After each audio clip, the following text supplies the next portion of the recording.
नमस्कार मित्रांनो, 15 डिसेंबर म्हणजेच अन्नपूर्णा जयंती, मार्गशीर्ष पौर्णिमा या दिवशी अन्नपूर्णा जयंती असते। फार पूर्वी म्हणजे पौराणिक काळामध्ये पृथ्वीवरती काही कारणामुळे जमीन नापीक झाली आणि अन्नधान्याची टंचाई निर्माण झाली। अन्नधान्याचा साठा संपत आला आणि लोक चिंताग्रस्त झाले। लोकांनी परमेश्वराची प्रार्थना केली, विष्णूची प्रार्थना केली की ह्या पृथ्वी तलावरचं हे अन्नाचं संकट दूर कर। श्री विष्णूंनी ही समस्या शंकर महादेवाला सांगितली। महादेव पृथ्वी तलावरती आले, त्यांनी पृथ्वीवरची परिस्थिती पाहिली।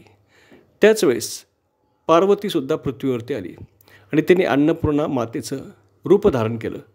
त्यावेळेस महादेवाने पार्वतीला अन्नाची भीक मागितली। त्यावेळेस अन्नपूर्णा देवीने शंकराला आपल्या भांड्यातील अन्न महादेवाला दिलं आणि ते अन्न शंकराने सर्व जनतेमध्ये वाटून दिलं आणि त्या दिवसापासून अन्नधान्याची टंचाई संपून गेली, अन्नधान्याची भरभराट झाली। आणि हा दिवस होता मार्गशीर्ष पौर्णिमेचा। याच दिवशी अन्नपूर्णा जयंती साजरी केली जाते।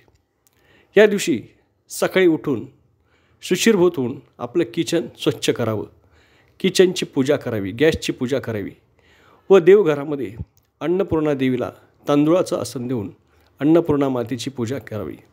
अन्नपूर्णा मातेला गंध, अक्षता, फूल व्हावे, हळदी कुंकू व्हावं, अन्नपूर्णा स्तोत्र मानावे व अन्नपूर्णेची प्रार्थना करावी।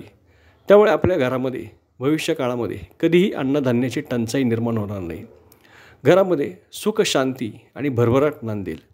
तर अशी ही अन्नपूर्णा मातेची कथा आपल्याला कशी वाटली ते जरूर कळवा आणि आपलं हे भारत संस्कृती चॅनल जरूर सबस्क्राईब करा आणि हा व्हिडिओ अन्नपूर्णा देवीची माहितीचा व्हिडिओ आपल्या परिवारामध्ये सगळ्यांना पाठवा, म्हणजे निरनिराळ्या सणांची व पद्धतींची माहिती होईल।